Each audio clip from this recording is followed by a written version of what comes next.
Whenever we speak about broken characters in Naruto, the answers that get thrown around the most are usually those related to some sort of Otsutsuki or some derivative of the Sage of Six Paths, and it shouldn't really come as a surprise since the strongest people with the strongest abilities usually fall under one of those categories. Whether it be Naruto and Sasuke, Hagoromo, or even Kaguya, these characters hold the moniker as the most overpowered people in the series. However, there is one shinobi who, despite not being handed any external power, was so broken his physiology could be its own power system, that being Hashirama senju. Hashirama is obviously broken, as I'll explain later, which is why today I want to take a deep dive into Hashirama and his abilities to show exactly why he's an anomaly. But before we begin, make sure to like and subscribe, we're shooting for 10k. So when speaking about Hashirama, I think the most appropriate place to start is his powerful and colossal chakra. And I specifically said powerful as well since his chakra is more than just large in quantity. During the 4th Great Shinobi War, Hashirama makes the statement that Naruto plus the Nine Tails had almost as much chakra as him.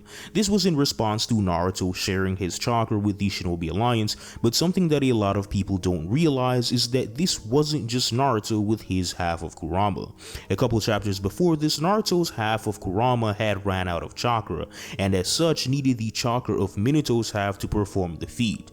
Now, a small detail that many people overlook about Minato separating his half of the Nine Tails is that although it's stated to be half, there are certain things in the series that point to Minato's half having considerably more chakra. When Minato used the Reaper Death Seal to split the Nine Tails into two, we see Kurama visibly shrink, and if you pay attention, you notice that the handprint of Kurama before the split is clearly more than 2 times the size of its post-shrink counterpart. As a matter of fact, just going off of my own judgment, I would say that the previous size is at least 5 times larger. This means that based on what interpretation you go by, Hashirama could have chakra ranging anywhere from unquantifiably above Naruto's Kurama to more than 5 times that amount. But even at the lowest interpretations, it doesn't really matter since at that point we've already left the realm of what should be humanly possible for a shinobi, and it just becomes a game of how many times over would Hashirama be able to replicate whatever feat you're thinking of. You could genuinely take any chakra feat from anyone that isn't a Ten Tails Jinchuriki or Otsutsuki and just give it to Hashirama since he has multiple times more chakra than anyone that doesn't fit in that category. Oh, you gave your chakra to thousands of people and amplified their chakra to more than 3 times Kakashi? Well, Hashirama could do it too. You made a giant water dome the size of a city, Hashirama could do it too.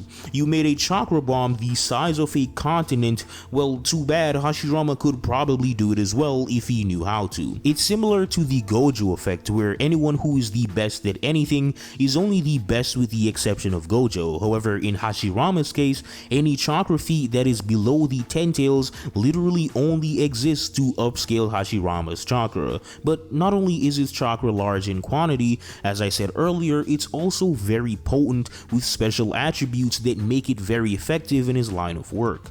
Hashirama's chakra had this innate ability to suppress chakra, and when working in tandem with his special necklace, he can suppress the power of all the tailed beasts. That on its own is broken, but based on the fact that Yamato only says that he uses it to control tailed beasts and notes that while he may have power, he doesn't have anywhere near enough power to forcibly suppress the Nine Tails, it kind of implies that the necklace is a workaround to not being as powerful as Hashirama, meaning that Hashirama could more than likely do it on his own without the necklace, especially since we literally see him do that to the Nine Tails in his fight against Madara. But even in its light version, it was so potent that Yamato, someone who stated that his power was a pale copy of Hashirama's, could casually suppress the power of a Four Tails version to Naruto.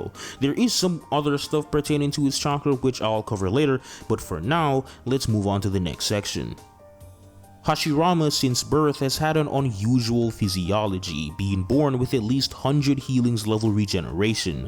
Madara, after encountering Tsunade and witnessing her healing abilities, stated that they were inferior to Hashirama's and that Hashirama could heal wounds without weaving a single sign. Tsunade then activates her 100 healings in response to taking 3 of Madara's Magatama beads, and Madara just straight up says that Tsunade's regeneration is just like Hashirama.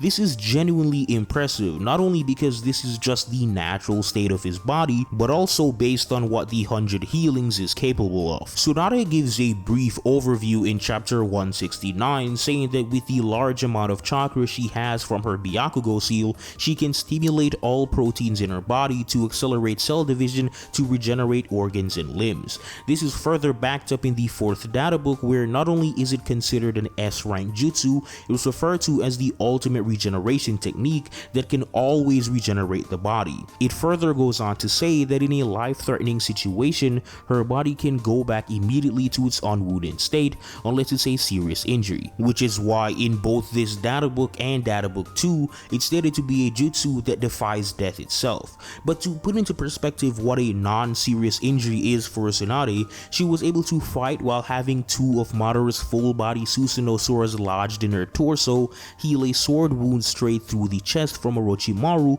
and survive getting split in half while also healing the rest of the 5 Kage. You could also make the claim that he even has superior regeneration to Kurama, as it's stated to be the ultimate regeneration, which means that the feats such as instantly repairing a hole through the chest and regenerating a whole lung should be nothing for Hashirama. And I know it kinda sounds like I'm beating a dead horse here, but just like with the previous section, any healing feat that isn't from an Otsutsuki or Otsutsuki adjacent simply serves to upscale Hashirama. So now that we've established the 2 most important innate genetic predispositions for Hashirama, we can now discuss the concept that basically made Hashirama as iconic as he is, that being his cells. Hashirama cells are the most overpowered genetic power boosts outside of Shibai cells, and that should really tell you just how broken they are, since Shibai is literally God. Hashirama cells are so potent that the only thing that is better than it is the cells of an omnipotent and omniscient being. We first learn about the concept of Hashirama cells in the Tenchi Bridge arc, where it's revealed that Yamato carried the cells of the first Hokage within him due to being a previous experiment of Orochimaru. Orochimaru had extracted the DNA of the first and inserted it into the cells of 60 children, but unfortunately their inferior bodies rejected the stated superior genetic material.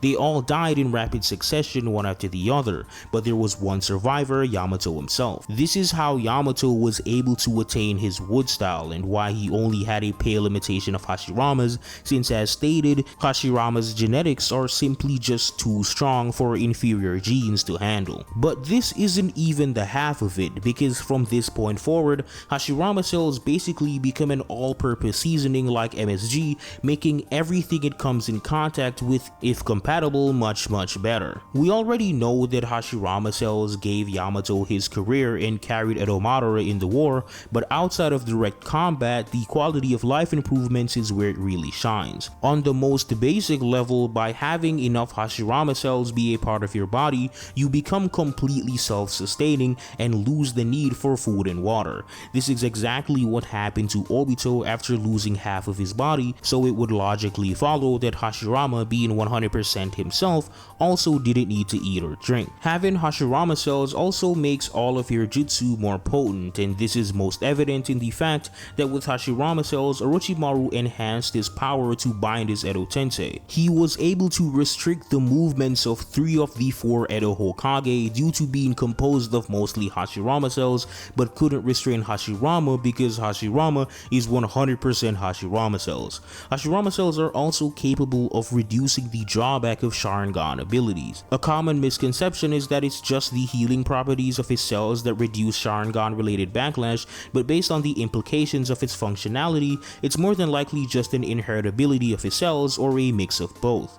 In chapter 510, Obito basically explains that the Uchiha clan and the Senju clan used to be one, and putting them together would lead to the power of the Sage of Six Paths, which is why it's noted that the power of Hashirama, the reincarnation of Ashura, was necessary to bring out the full capabilities of the Izanagi. And this same principle is then applied to Uchihas who gain access to his DNA. It's stated that it takes 10+ years for Shisui's MS to reactivate after using Koro Amatsukami, but with Hashirama cells it's reduced by an unquantifiable degree.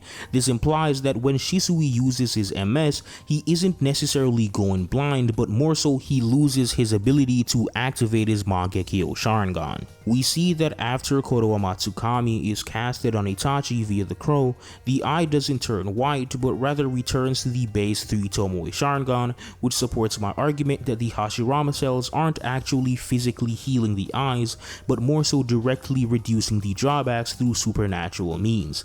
This would also explain why Obito could use his Sharingan with no problems, since he had so much Hashirama cells grafted onto his body, it reduced his MS drawback to an infinitesimal degree. But not only should Hashirama cells reduce the drawback for Sharingan users, it should also just boost their ocular abilities as well, as seen with Madara, who attributes his enhanced visual acuity to the presence of Hashirama cells in his Edo body. There are obviously more minor stuff related to Hashirama cells, such as being used to culture entire appendages for people, but those are obviously minor and I've already covered everything important. Now, as we all know, Hashirama is known for his wood release and is the strongest and the best user of it, barring Otsutsuki's. He's the progenitor of wood release, and when you actually look at all the other usages of this specific Kekkei Genkai, they are always some derivative of his power or some cheap manifestation of a fraction of his power. This essentially means that the same thing applies, that any wood release feat that is done by anybody that isn't him, the Ten Tails, or an Otsutsuki only serves to upscale Hashirama, and it's especially clear when you take a look at the databooks where it's genuinely just pure Hashirama glaze. In databook 4, we get this entry for Deep Forest Bloom where it describes it as a wood release land in which lotus flowers bloomed. It swallows the enemy lines with an all-covering crawling forest. It's the highest technique among the wood release ninjutsu, which only those who possess the first Hokage's power can use. With their own chakra as nourishment, they make the trees and shrubs that sleep underground grow rapidly and manipulate them at will. The trunks of the large trees that rose from the ground break through mountains, pierce rocks, and wrap completely the earth itself. When the petals of the flowers, which resemble lotus, open up one on top of the other, they take away the freedom of movement of those who inhale their pollen, as if mocking those who come near them. This on its own is obviously insane, but when you look at the context in which the databook is referring to, then it makes it way more impressive on Hashirama's part. You see, the usage of the technique that the databook uses is from Madara, and this is important because Madara only has a relatively small amount of Hashirama cells grafted onto him. This essentially means that Madara's wood release, just like Yamato's, is a pale imitation, and Hashirama's is not only more likely bigger, but also way more potent, which is also another layer of ridiculousness since Madara's Deep Forest emergence and bloom is absolutely massive. For reference, the boulders that you see in the back are from the aftermath of the 2 meteors that Madara dropped in the Shinobi Alliance, with both meteors being calced to at least the size of a mountain, which would put the jutsu at around the size of an average mountain range. The pollen is also extremely potent, being able to take out the 5 Kage, but to be honest, the 5 Kage are pretty buns, so upscaling off of them doesn't really do much. The next one is the wood golem or wood human technique, which is sort of like Hashirama's go-to humanoid Megazord. It's referred to as the greatest specialty of the god of shinobi Hashirama Senju. It provides chakra for wood release to grow faster and then gives the shape of a wooden humanoid. During the battle with Hashirama, this jutsu balanced with the Nine Tails. The wood golem's head can also serve as a defensive shelter for Hashirama, becoming a defensive barrier with incomparable rigidity. It then goes on to say Hashirama used the jutsu to grab and redirect a tail beast ball with one hand and could only be achieved by Hashirama's enormous chakra reserves natural to his genetics. This part specifically isn't even flowery language, since in the manga we literally see Hashirama's wood golem catch Kurama's tail beast bomb mid-air, then slam it back into Madara Susanoo. He then turns his wood golem into his wood expulsion and tagged the explosion of the tail beast bomb point blank.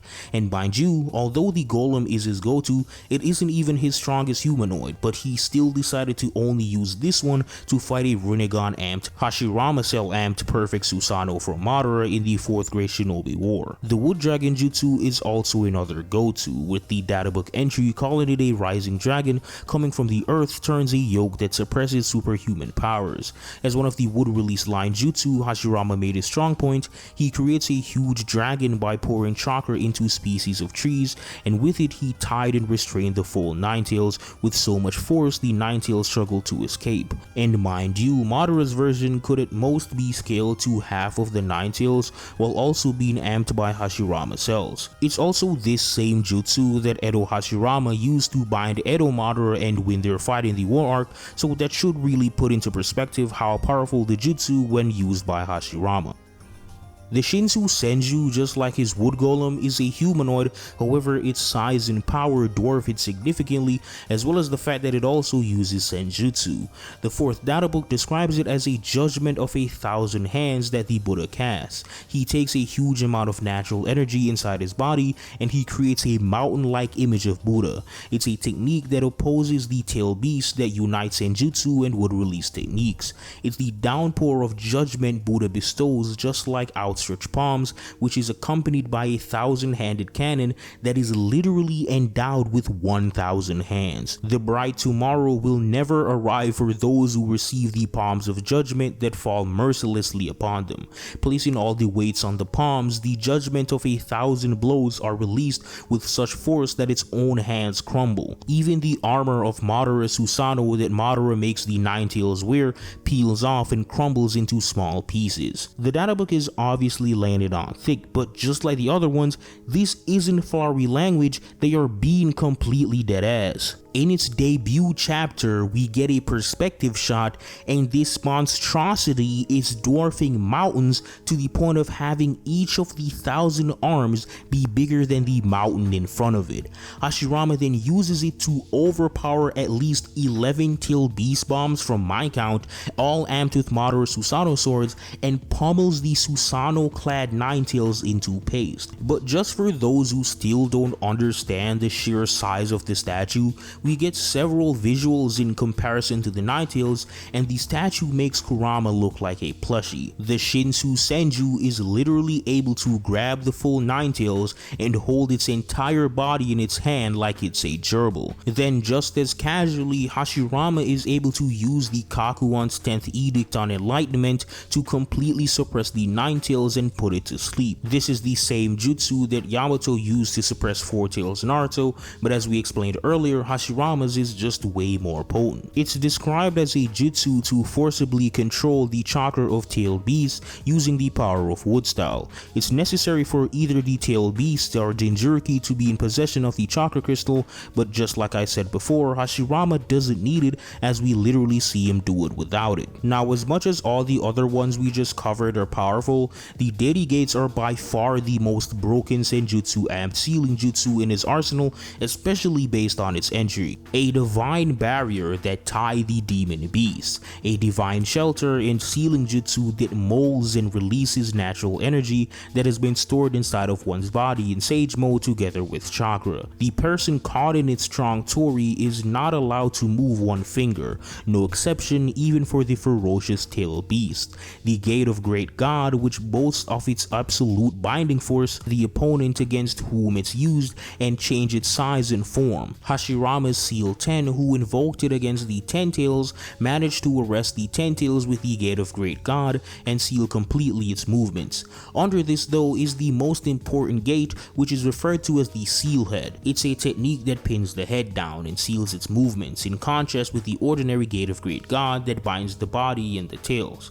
Hashirama called it Seal Head and released it against the Ten Tails that went berserk during the 4th Great Shinobi War. A thing bound with the Seal Head has also its will of opposing sealed in opposition with a sealing jutsu. Now, this is obviously broken, since not only is it strong enough to restrain the Ten Tails as noted in the entry, it can completely block the will of whoever is being restrained and alter its size to fit the opponent in question. The Ten Tails is a planetary threat that causes earthquakes and tsunamis just by existing, and even with all that, Hashirama can completely seal its movements and block it from even having the will to resist. Not even Madara could resist it, as Hashirama not only restrained him with the wood dragon earlier, he binded him with his deity gates as well, and he just could not escape. Now at this point, we've basically covered everything, but there are still a couple miscellaneous jutsu that Hashirama has that are at least somewhat notable. The first is the Bringer of Darkness Genjutsu, and in its databook entry, it's stated to cast all surroundings into pitch black darkness. The target is plunged into a void where sight sees ceases to exist,